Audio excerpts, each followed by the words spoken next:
Right, here we go again. So session 20. There's going to be one more session on matrices after this one.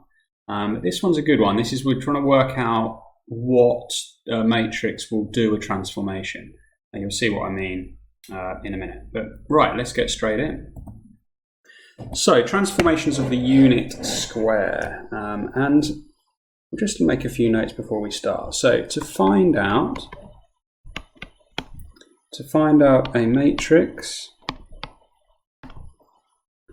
that will do a specific transformation,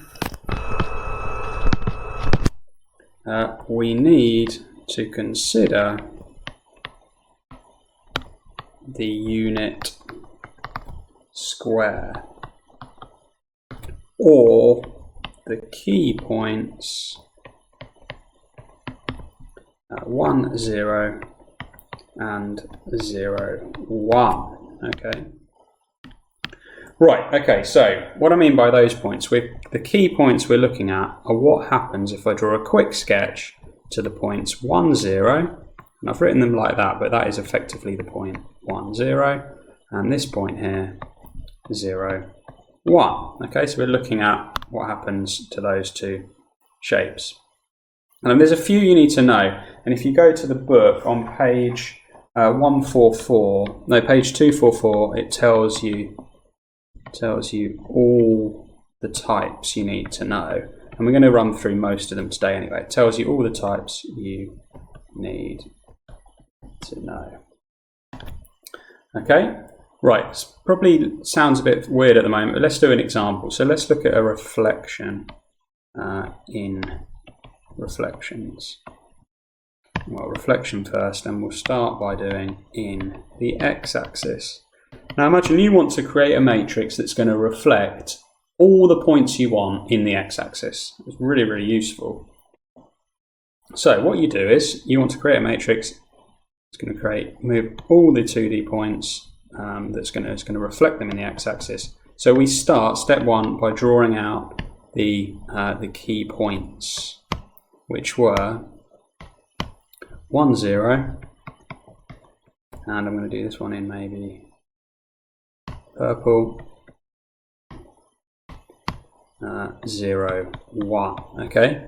Now what I do is I reflect those points in what I'm trying to do. So I'm going to reflect them in the x-axis. Can you see this one? The 1, 0, this is going to stay where it is, If I reflect that in the x-axis, it's not going to do anything. Whereas the purple one, that's going to reflect here. I'm going to call that the reflection of that point, just dash there.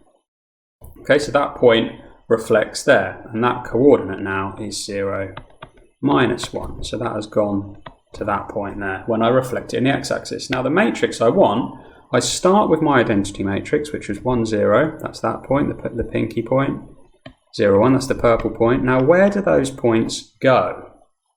Now the pink point, well, that stayed where it was, didn't it? So that is going to just stay as 1, 0. That stays exactly the same. Whereas the other one, that is moving to point 0, -1. And that there would be my answer. So therefore, 1, 0, 0, -1 is the matrix that will reflect coordinates in the x-axis, which is really useful. You can multiply any coordinate you want by that matrix, it will reflect it in the x-axis. Right, let's do another one. Let's try a reflection in the y-axis. Now you might want to pause the video at this point and have a go at this yourself. Reflection in the y-axis.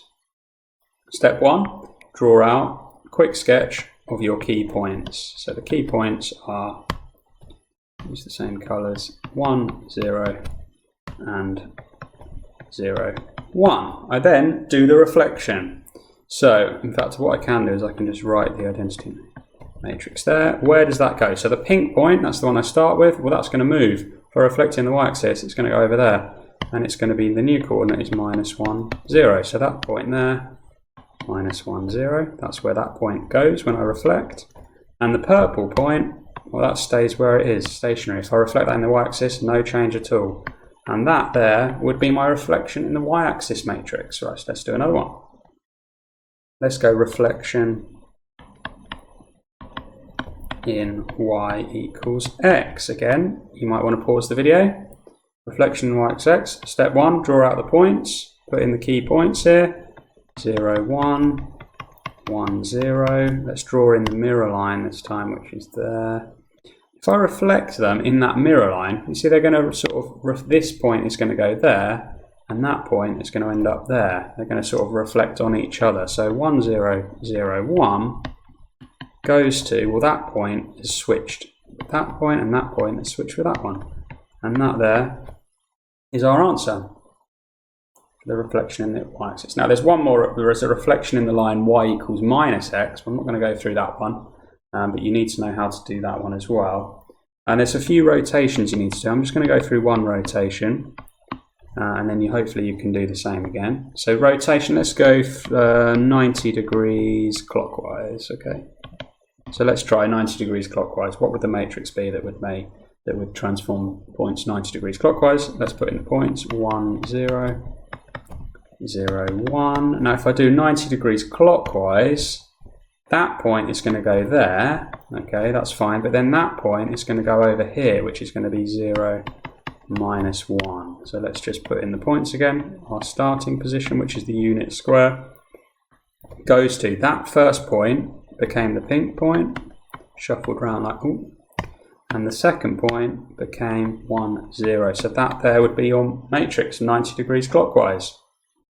Okay, you can do any one, find any matrix you want if you just move these points to somewhere else. You get it. Right, let's do an enlargement now, the final sort of type. Enlargements. And let's do sort of scale factor 2. It's all center of enlargement.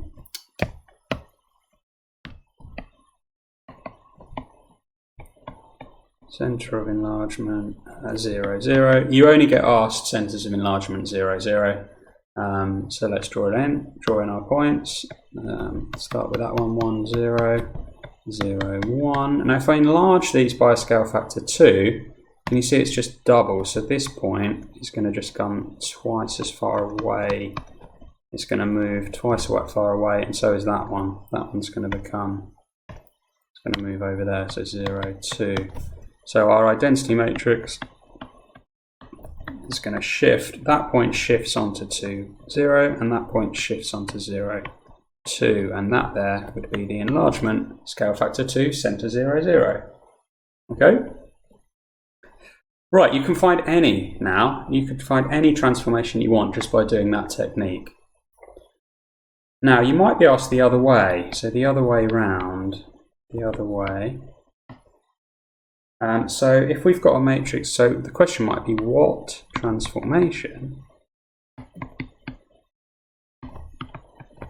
does the matrix 0, minus 1, 1, 0 represent? Okay, so what transformation does that represent? So working the other way around. And this is where you need to sort of work backwards, if you like. Okay, so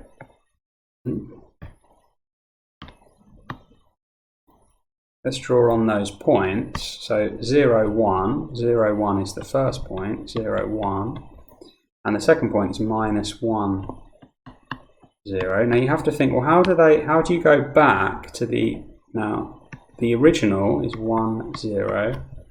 And that's where the second, so that point there, because that's the first set of coordinate, this point is going on to the original, so 1, 0, 0, 1, that point there is going on 0, 1, minus 1, 0. This first point that I've just drawn there is tracking to that point, which is fine, and that point there, which was, if I draw on the same point, because that's my 0, 1 line, that in the original is then going to that point there. Can you see it? So basically each point is being rotated 90 degrees anti-clockwise. So this represents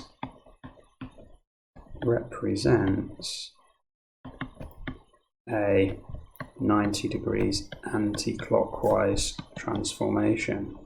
Okay, so you could be asked both ways. So you need to just work out, for the second way, the other way around, you need to work out, well, how did the original get to that matrix? What was done to get it there? What transformation? The only ones you're going to be asked for really are reflections in the x-axis, y-axis, y equals x, y equals minus x, rotations, 90 degrees, 180 degrees, 270, or an enlargement. You can't be asked anything else. So it's not, once you realise you can only ask those three things, you can probably work out what's going on. Okay. Right, what I want you to do now, a couple of questions on this. So page 247, 248, do the whole of question 1, please. The whole of question 4, and then questions 7 and 8. There's quite a lot of questions on 1 and 4, but once you get the hang of it, you'll be able to sort of work through them quite quickly, hopefully.